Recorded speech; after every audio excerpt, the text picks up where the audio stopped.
ഇലക്ഷനിൽ നീയാണല്ലേ എനിക്ക് ഒപ്പോസ്? അതെടാ, നിന്റെ തെമ്മാടി വാഴ്ച ഇവിടെ അവസാനിപ്പിക്കും. അവസാനിപ്പിക്കും ഇന്നും. അതിനു മുൻപേ നിന്നെ എനിക്കൊന്ന്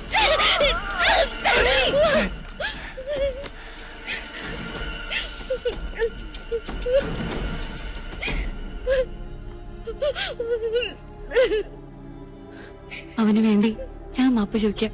പോരെ? വേണ്ട, അവനോട് ചോദിക്കാൻ എനിക്ക് ആളുണ്ട്.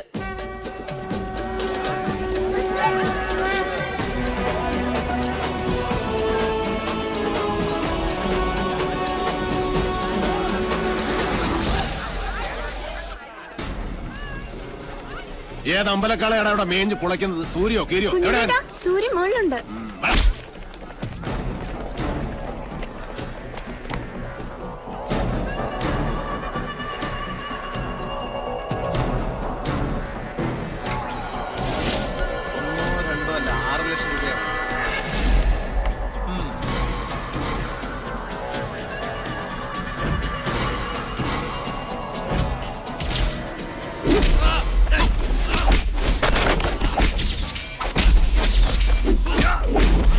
കളി നിന്റെ കമ്പനിക്കാരോട് മതി. ഇത് റേഞ്ച് വേറെ മോനെ.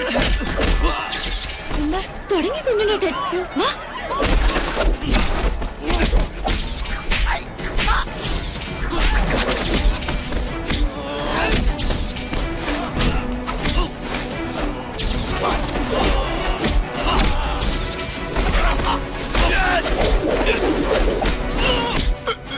പട്ടാഴിയിലെ പെണ്ണിനെ തൊട്ട കയ്യല്ലേ ഇത്?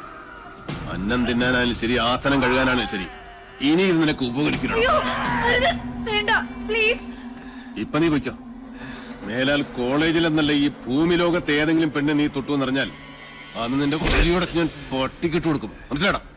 ഓ പൂണൂരിട്ട സൂര്യമോനെ, പോടാ പോടാ പോരെ.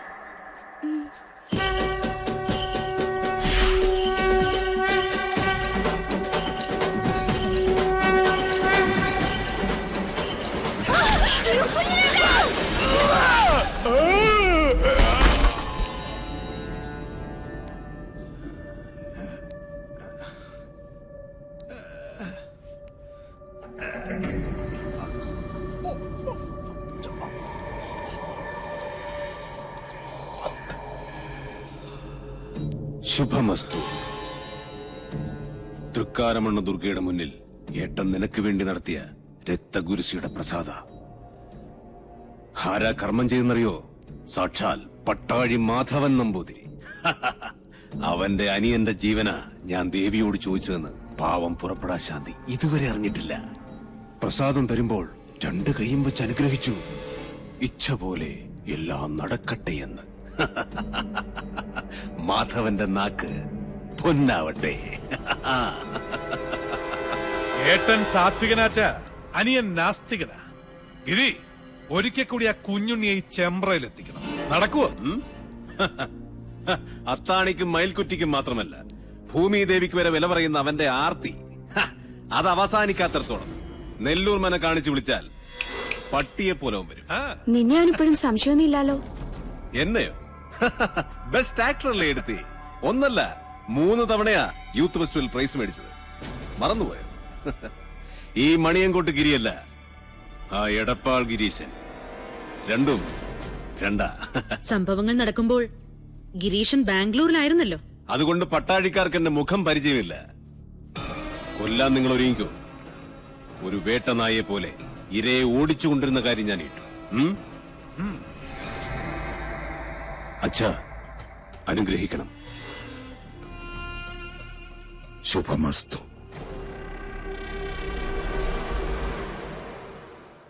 അതെ, കുത്തിയിരിപ്പ് സത്യാഗ്രഹം നടത്താനല്ല ഞാനിവിടെ വന്നത്. എന്റെ സമയത്തിന് എനിക്ക് വിലയുണ്ട്. എന്തിനാ ഇപ്പൊ എന്നെ കൊണ്ട് വിളിപ്പിച്ചത്? ഇത്രയിടം വന്നിട്ട് സ്വന്തം ഏട്ടനെയോ കണ്ടില്ല. ദേവിയെങ്കിലും ഒന്ന് കയറി കണ്ടൂടെ? രശീത് വെച്ച് പുണ്യം വിൽക്കുന്ന ഏർപ്പാട് എനിക്ക് ഇഷ്ടമല്ല. ഏട്ടൻ എന്തെങ്കിലും പറഞ്ഞിട്ടുണ്ടെങ്കിൽ അത് പറഞ്ഞോളൂ, എനിക്ക് പോണം. മുച്ചൂട് നശിച്ച ഇല്ലങ്ങൾ വാങ്ങി തിരിച്ചും മറിച്ചും കച്ചവടം ചേരുന്ന് പറയാൻ പറഞ്ഞു. ഈ ജാതകത്തിന് ഭൂമി കച്ചവടം ശരിയാവില്ലാത്രേ. ഞാൻ തിരിച്ചുമറിച്ച് ഇല്ലങ്ങളും പറമ്പുകളും വിറ്റ് കിട്ടുന്ന കാശുകൊണ്ടാ പട്ടാഴിയിലെ പത്തായപ്പുര നിറഞ്ഞു കിടക്കുന്നതും അവിടുത്തെ ദാസ്യ പരമ്പരയെ മുഴുവൻ ഇക്കാലം അത്രയും തീറ്റിപ്പോറ്റിയതും. അതൊന്നും ആർക്കും അറിയണ്ടല്ലോ. നെറ്റി പേർക്കുന്ന കാശ് കൊണ്ട് അന്നം തേടുക, അതാ എന്റെ പോളിസി. അന്നം തന്നെ ഉന്നം, അതിനു വേണ്ടി എന്തും ചെയ്യും. കേട്ടില്ലേ? ഈശ്വരൻ നിൽക്കാത്തതേ പറയൂ, പ്രവർത്തിക്കൂ. അകത്തിരിക്കുന്ന ആളോട് അനിയന് വേണ്ടി മനസ്സോടൊന്ന് പ്രാർത്ഥിക്കാൻ പറയാ. അമ്മേ നാരായണ.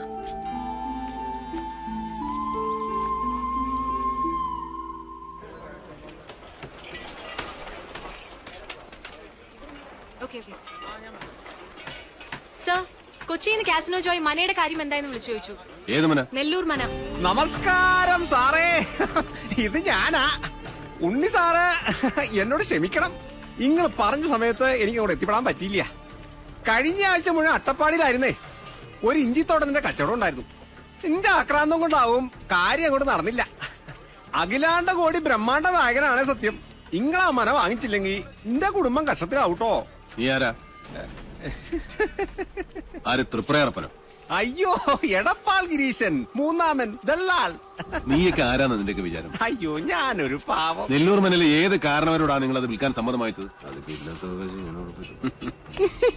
വെറുതെ എന്റെ റേഞ്ചിലൊക്കെ വരല്ലേ ഗിരീശ. ഞാൻ പരിധി വിട്ടാ നിന്റെയൊക്കെ സിഗ്നല് പോകും കേട്ടോ. മൂന്നാം മാ എവിടെ? നെല്ലൂർ മനയുടെ പ്രമാണം. എന്താ? അവിടെ പാമ്പ്. പാമ്പോ? എവിടെ? അയ്യോ, മുറ്റത്ത് സാർ. നിന്റെ ആദിശേഷാ. നായിന്റെ മോനെ, നിന്റെ തല എപ്പോഴേ പാമ്പിന്റെ വായി കേറി കഴിഞ്ഞിരിക്കുന്നു. കരിനീലിച്ച് കിടക്കാൻ സമയമായടാ നിനക്ക്.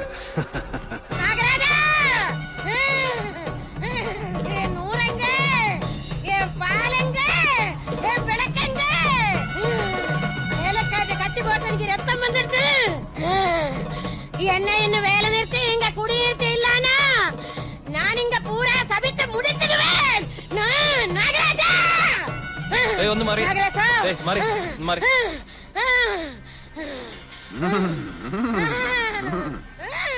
രക്തം പൊടിഞ്ഞോ? എന്നെ കളിയാക്കാണോ? അനുഭവിക്കുന്നേ. പണ്ട് മുതലുള്ള നാട്ടു നടപ്പ് അതല്ലേ. ചെറുമി പുല്ലരിയാൻ കാട്ടിൽ കയറുന്നു, അരിവാള് കൊണ്ട് കല്ല് പൊട്ടുന്നു, കല്ലിൽ ചോര വരുന്നു, പിന്നെ ചൈതന്യം പ്രശ്നം. ജമീലേ, നിർത്തിക്കോ നിന്റെ തുണല്. കള്ളി. ജമീലയോ? പിന്നല്ലാതെ. കഴിഞ്ഞ ആഴ്ച വരെ അവള് ജമീലയായിരുന്നു. പിന്നെ മുരുകനെ കെട്ടി ശിവഗംഗയായി. അടുത്ത ആഴ്ച അവള് ആന്റണിയെ കെട്ടി കുഞ്ഞുമേരിയാവും. ഓടെ അവിടെ ഒരു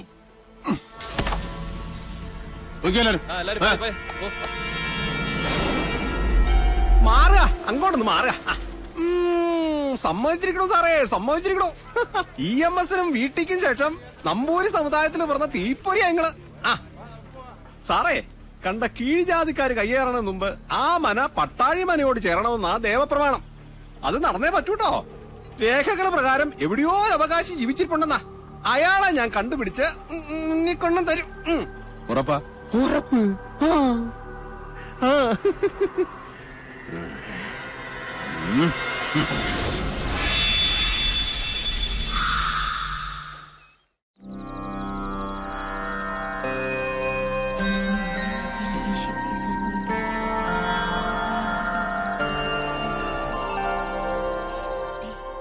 അമ്മ കഥ പറയുന്നുണ്ടോ ഇല്ലേ? കഥയല്ല ഉണ്ണിയെ, മുത്തച്ഛന്മാരുടെ കാലത്ത് നടന്ന സത്യങ്ങളാ. രാമവർമ്മ തമ്പുരാനാണെന്ന് നാട് ഭരിച്ചിരുന്നതേ. വേഗം പറയൂ ആദ്യമേ. ആ ഓട്ടുമന്തിൽ ഇത്തിരി വെള്ളം എടുത്തുണ്ടോ? തൊണ്ട താഴ്ചിട്ട് വയ്യ. സംഭവങ്ങളൊക്കെ നടന്നത് ഒരുപാട് വർഷങ്ങൾക്ക് മുമ്പാ. അന്ന് ഈ ചെമ്പ്ര ഒരു പുണ്യഭൂമി ആയിരുന്നു കേട്ടോ.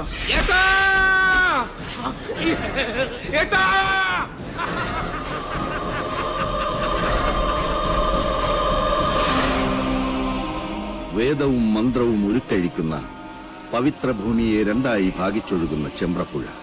പുഴയ്ക്കക്കരയും ഇക്കരയും രണ്ടില്ലങ്ങൾ. ഒന്ന് മണിയങ്കോട്ടില്ലവും മറ്റൊന്ന് നെല്ലൂർ മനയും. ശരിക്കു പറഞ്ഞാൽ അനേകം ശിഷ്യ പരമ്പരകളുള്ള രണ്ട് ഗുരുകുലങ്ങൾ. മണിയങ്കോട്ട് വലിയ നമ്പൂതിരിക്ക് മക്കൾ 6 5 ആണും 1 പെണ്ണും. പെൺകുട്ടിയുടെ പേര് സാവിത്രി. ഓ, കണ്ടാലോ അപ്സര കന്യക. അച്ഛനെ പോലെ തന്നെ ജ്ഞാനിയായിരുന്നു സാവിത്രി. അഞ്ജനം കൊണ്ട് കണ്ണെഴുതി, കുങ്കുമം കൊണ്ട് പൊട്ടുകുത്തി, കസ്തൂരി കളഭങ്ങൾ ചാർത്തി പല്ലക്കിൽ എഴുന്നള്ളുന്ന മണിയങ്കോട്ട് സാവിത്രി വിദ്യാദേവിയുടെ മനുഷ്യാവതാരമെന്ന് ചെമ്പ്രക്കാരെല്ലാം ഒരുപോലെ വിശ്വസിച്ചു. ഒരു നവരാത്രി കാലം മഹാരാജാവ് ചെമ്പ്രയിലേക്ക് എഴുന്നള്ളി. ഗുരുകുല അന്തേവാസികൾക്കുള്ള വേദപരീക്ഷയുടെ കാലായിരുന്നു അത്. എന്നിട്ട് പോകുന്നുണ്ടോ നീ? പറയാത്തമ്മേ, എനിക്ക് കേക്കണം. 2 ഗുരുകുലവും അപ്പുറവും ഇപ്പുറവും നിന്ന് ചോദ്യങ്ങൾ, തർക്കങ്ങൾ, ബുദ്ധിയുടെ മാറ്റൊരയ്ക്കൽ.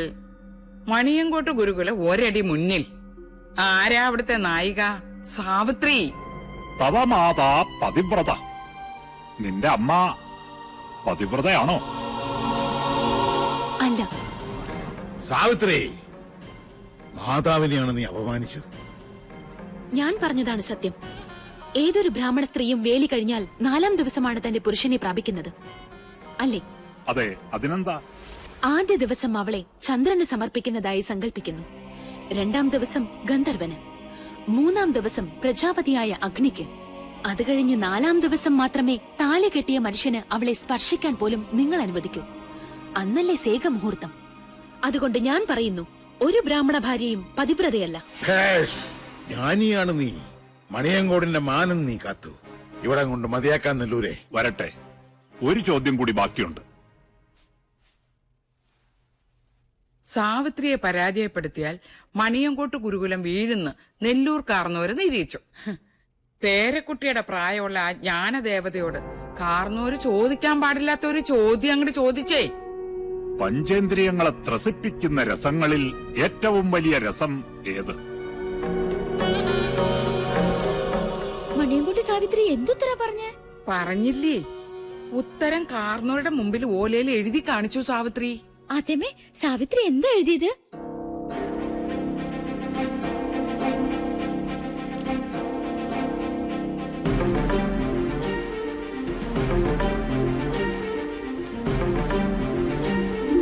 കാമരസം. സ്വന്തം തലയിലെഴുത്ത സാവിത്രി തിരുത്തി എഴുതിയത്. പുരുഷനെ അറിയാത്ത കന്യക കാമരസം എന്നെഴുതിയാലുള്ള സ്ഥിതി എന്താ?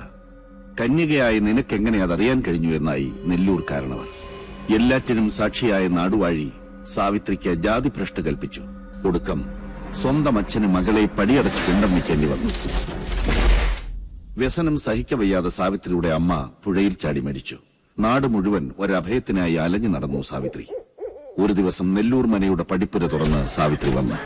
തനിക്ക് ഈ ഗതി വരുത്തിയ നെല്ലൂർ കാരണവരെ മനം നൊന്ത് ശപിച്ച് സാവിത്രി മനയിലെ തുളസിത്തറയിൽ തലതല്ലി മരിച്ചു. നെല്ലൂരുകാര് കാരണം തന്റെ മോൾക്ക് വന്ന ദുർഗതിയോർത്ത് മണിയങ്കോട്ട് കാരണവർ തന്റെ സാത്വിക ഭാവം അങ്ങോട്ട് ഉപേക്ഷിച്ചു. തന്നെ കൈവിട്ട ദേവതകളെ അയാൾ വേണ്ടെന്ന് വെച്ചു. വടക്കിനിയിൽ ചാത്തന്മാരെ കുടിയിരുത്തി. അപ്പോഴേക്കും സാവിത്രി രക്ഷസായി മാറി നാട്ടിൽ ഉപദ്രവം കാട്ടിത്തുടങ്ങി. അഗ്നിക്ക് നെയ്യെന്നോണം സ്വന്തം പട്ടടയിൽ നിന്നും അച്ഛന്റെ പക നടപ്പാക്കാൻ മകൾ യക്ഷിയായി അങ്ങട് അവതരിച്ചു ചെമ്പ്രയിൽ.